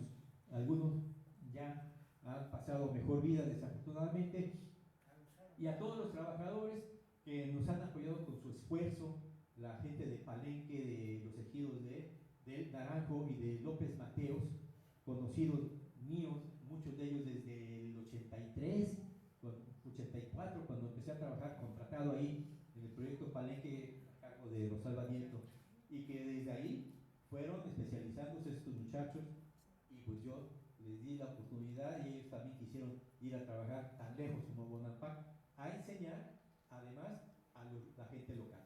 Lacanones que no estaban acostumbrados a trabajar en esto, escasísimo, y los de frontera Corozal, choles también, como los de López Mateos, pero muy celosos, que ya me los andaban queriendo madrear. Era una torre de Babel, allá en el 94, ¿no? Éramos 110 personas trabajando, había que meter todo desde fuera, alimentos, combustible, 9 kilómetros infames de un lodo, que solo las motos de 3 ruedas, que había en esa época, ayudaban a meter 150 kilos en cada viaje.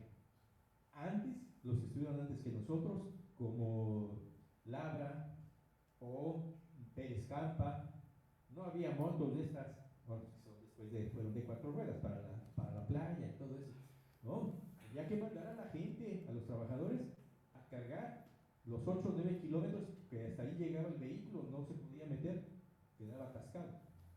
2, 3 jornadas, y otra parte se mantenía trabajando, y así cada semana. Era bastante desgastante, ¿verdad? Pero así se ha hecho mucho de la arqueología de esta zona de la selva. Y con esto pues, les agradezco su atención y su paciencia, pero quería que tuvieran una visión muy amplia de todo lo que hemos podido ir alcanzando en estos 30 años, y esperemos que los próximos 30 nos alcancen para hacer otras tantas cosas. Gracias.